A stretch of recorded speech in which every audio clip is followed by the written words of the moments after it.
Before we begin this podcast, take some time to think about your favorite food, your favorite tradition, or even your favorite activity with your family or friends.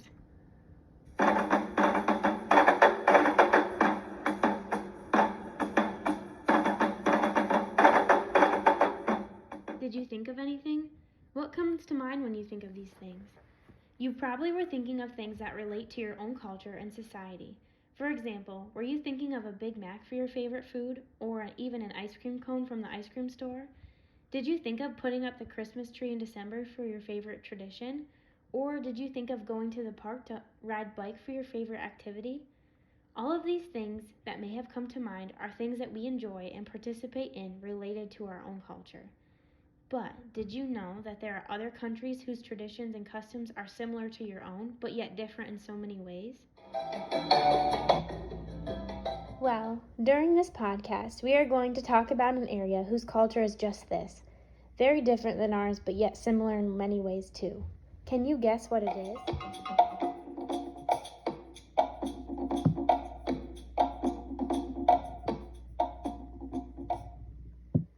Did you guess correctly? Today we are going to be talking about Africa in this podcast.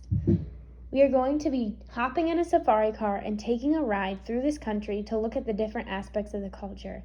We are going to be looking at things like their food, their education, their music, and their storytelling. Are you ready for this ride? You better grab your binoculars and get excited because this is going to be a journey you won't forget.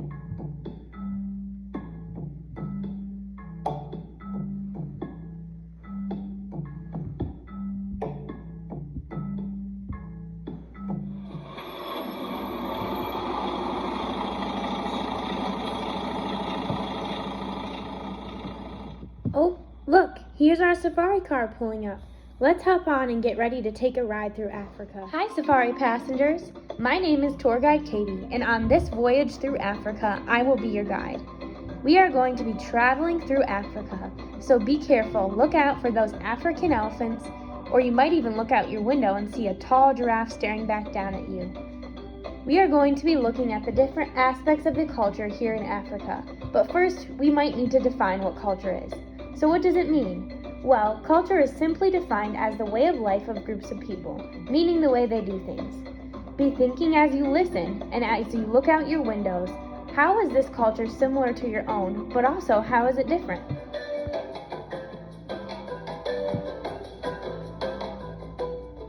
Passengers, look out your window. Do you see a band of people playing music? Do you see the xylophones and the drums that they have? Did you know that they play these in their bands, but they make the instruments all by hand and by themselves? They use this music for fun and pleasure, and they will often gather in groups just to play different rhythms and songs. Their style of music is very upbeat with much rhythm. They use music to express happiness and use it as a way to come together and share each other with love. Let's listen to more of this music to see how you like it.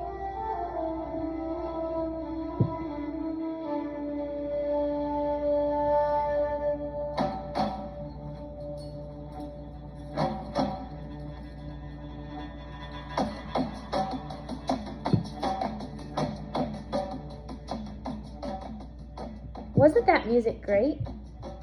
Not only do these people use music as a way to have fun and share love with each other, they also use it in their rituals and ceremonies such as weddings, graduations, or celebrations.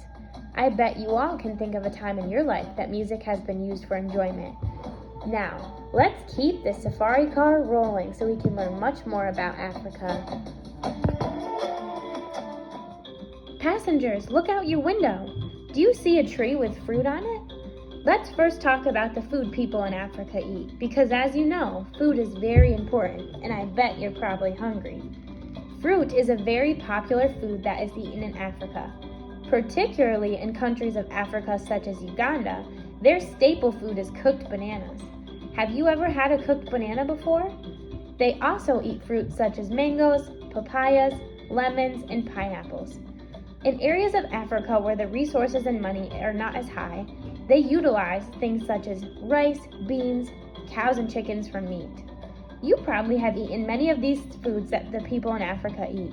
but maybe the way the foods were bought and prepared might be just a little different than what you're used to. Many of the people in Africa find food for themselves because it is far too expensive for them to buy from the market. They raise cows or chickens for food, and they go out to the trees and pick fruit to eat. Oftentimes, their food is prepared over a fire, and unlike here in America where silverware is used, many of these people in Africa use their hands to eat because of lack of resources. Are you thinking about how this culture is different than your own, or are you thinking about how it's similar? Let's keep moving this bus on to learn more. Passengers, we have learned so much on this African safari ride so far, haven't we? Is there anything left for us to learn? Well, I bet there is, and we can keep looking out the window to see what we see next. Oh, I think I see a school building. Do you see it? So, do the kids in Africa attend school? The answer to this is yes. Children in Africa typically attend school starting at the age of 6 and are done with school around the age of 16. In some parts of Africa, the schools are held outside with tree stumps as tables because there are not enough resources. But there are many Christian missionaries or other missionary groups that are going down to these parts of Africa to help build buildings. Therefore, many more buildings are built than there have been before. Would you like to have school outside?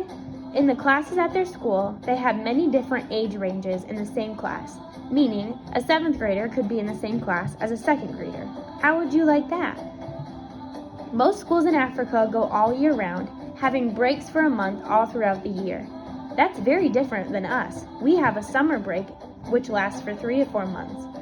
The students in these schools usually walk to the place in which school is held from their homes because most often the schools are not very far away. They don't need to ride a bus, and if they did, there's not usually those vehicles in Africa. Schools in Africa are a little different than the schools here that you are used to, aren't they? Let's keep this car rolling to see what else we can find. Look out your window. Do you see a group of people gathered around a fire listening to a story? Well, let's talk about storytelling in Africa while we're here. In Africa, they have the most common oral storytelling traditions in the world. The people in Africa use storytelling for entertainment, to satisfy the curiosities of the people, and to connect with one another. People gather and listen to someone narrate an oral story, and this brings them together and allows them to have entertainment. They use this as a means of self-expression and to share stories with one another. Here in the United States, we often use television for entertainment, right? I bet at your house you have a TV where you watch your favorite show. Many of your family members might gather around the television for movie night, and this brings you all together and makes you feel close.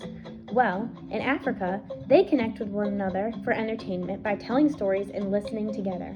How cool is that? On the safari ride, you have learned a lot about Africa. You have learned about the different aspects of their culture and been able to compare it to your own.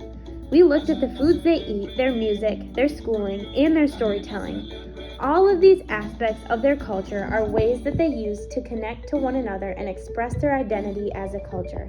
I hope you have enjoyed the ride and learned about their culture along the way. Are you ready to go to Africa now?